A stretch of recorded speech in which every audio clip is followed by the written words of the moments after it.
Bonsoir, bienvenue sur le plateau de TVR Soir. C'est parti pour 25 minutes d'informations consacrées à votre département, l'Ille-et-Vilaine, avec nos invités, nos chroniqueurs et nos journalistes. Et puis le public également, des collégiens de 3e venus de Plaine Fougère. Bonsoir, bienvenue à vous. Ah, vous avez le droit d'applaudir. Hein. Ouais, super. Ce week-end aura lieu le plus grand TEDx de France. C'est un moment de conférence où 12 intervenants viennent présenter en 18 minutes les choses et les idées qui vont changer le monde. Régis Bozek, sacré pari, le Liberté cette année, on ne se refuse rien. Bah, même pas peur. C'est eux qui devraient avoir peur, les intervenants. Ouais, Jocelyn Vogel, vous êtes l'un des 12 intervenants. C'est quoi votre idée qui va changer le monde, vous? L'idée, c'est de se dire que depuis une vingtaine d'années, on est tous conscients qu'il est important de savoir comment bien remplir notre frigo de manière éco-responsable. Et aujourd'hui, la question se pose sur le textile. Et donc, c'est d'essayer de faire prendre conscience aux gens de l'urgence, effectivement, de cette consommation éco-responsable et comment est-ce qu'on peut faire évoluer cette consommation. En parlant notamment de votre application que vous avez créée où on scanne le code barre d'un vêtement qu'on veut acheter, on sait où il est fabriqué, si c'est sain, si le textile est correct, s'il y a des petits-enfants qui bossent dessus, etc. À tout de suite. Vous avez créé, Isabelle Georges, un truc incroyable, c'est le café mortel. Et on y parle de quoi, à Rennes? De la mort. De la mort. Et vous avez également, vous êtes en train de lancer la coopérative funéraire de Rennes, où on organisera des obsèques de façon, un peu plus proche. Sous forme coopérative. Ouais. Une entreprise de pompes funèbres sous forme coopérative. On en reparle avec vous dans quelques minutes. Ah, Charlotte, vous êtes là, oui, comme chaque jeudi. Comme chaque jeudi. Le web. Exactement, et ce soir, je vais vous parler d'une chaîne YouTube scientifique que j'ai adorée. On reviendra également dans les Rouges et Noirs sur le retour de la Coupe au Roison Park. C'était hier soir pour Rennes-Monaco. Que s'est-il passé aujourd'hui dans votre département? La réponse en images.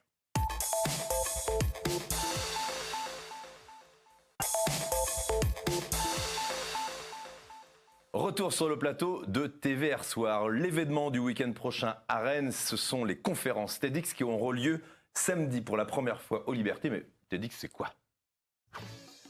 Une scène, un cercle rouge, des milliers de spectateurs, 12 intervenants, 18 minutes pour s'exprimer. Un show par an.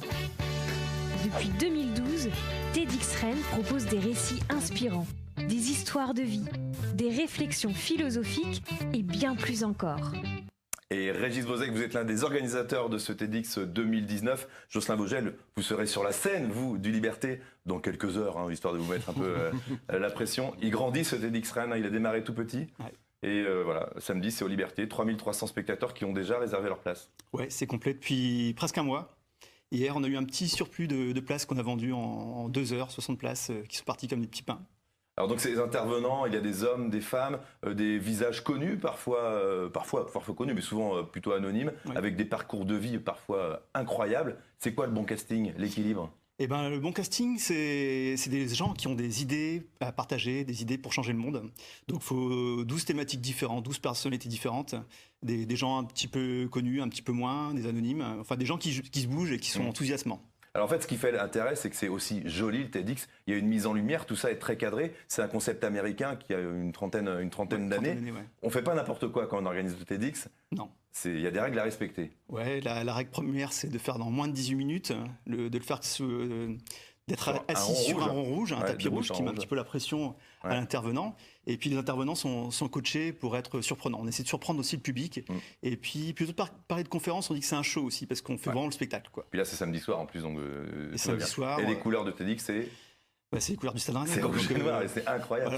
Voilà. La boucle est bouclée.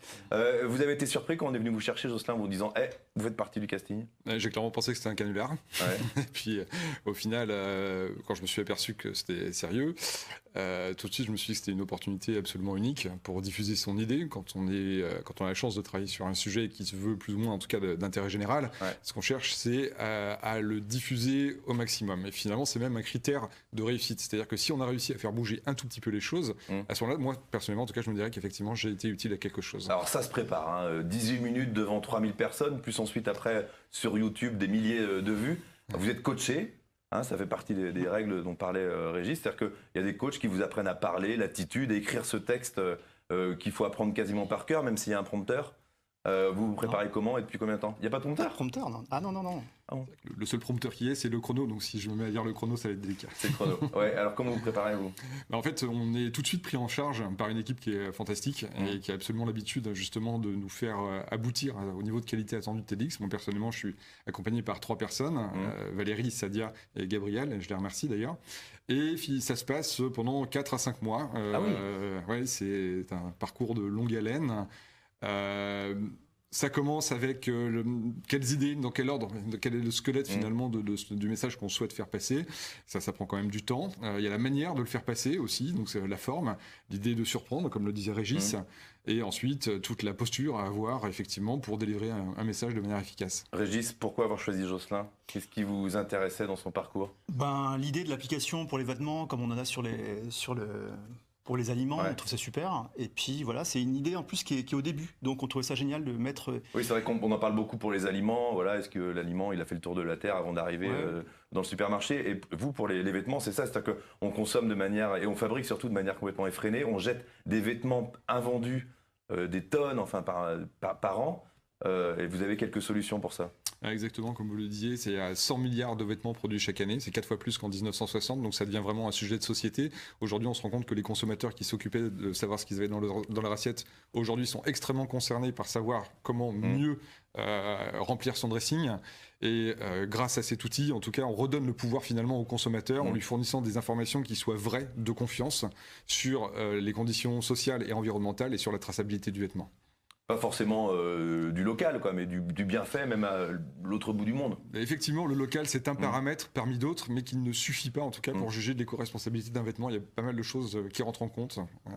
Ça peut un peu changer la vie, et bon, c'est un peu exagéré, mais un passage à TEDx, ça marque je pense les retours qu'on a des anciens intervenants, comme Nolwenn, des petits doudous, qui a lancé son projet il y a 5 ans, qui est venu en parler pour la première fois sur la scène du TEDx.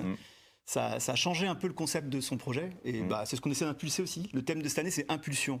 Donc des projets comme Jocelyn, on essaie d'impulser sans faire la promotion de la marque aussi. Voilà, c'est important. Dans les visages connus cette année, dans cette édition 2019 du TEDx, il y a Jean Jouzel. Donc on parle là climat avec un monsieur. Il est coaché lui aussi alors qu'il fait des conférences dans le monde entier.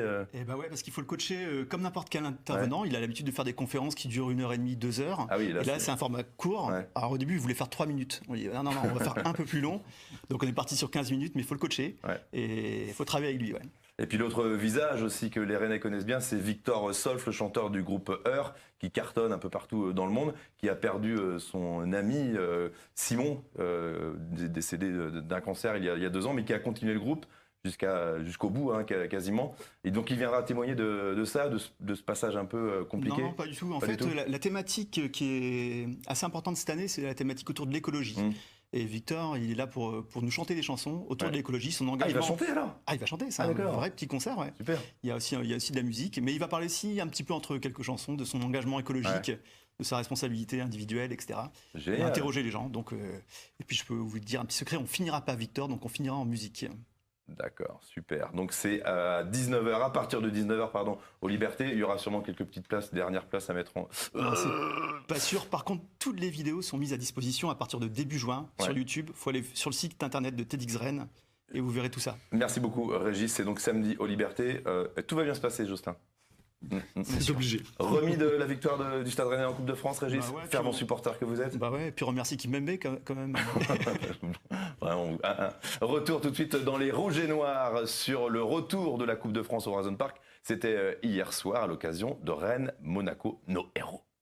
Merci beaucoup Charlotte. C'est la fin de cette émission TVR Soir. Merci à vous Isabelle Georges. Isabelle, ce serait une très très bonne intervenante pour le TEDx et parler de la mort de façon un peu différente. Qu'est-ce que vous en pensez, Régis? Complètement, ouais. L'année dernière, on a eu une archéologue passionnée pour déterrer les morts. Ah ouais? Eh ben, TEDx 2020, voilà, vous avez déjà. Donc le TEDx, c'est samedi prochain aux Libertés. C'est la fin de ce TVR Soir. Demain, on sera à Saint-Malo, comme chaque vendredi. Salut.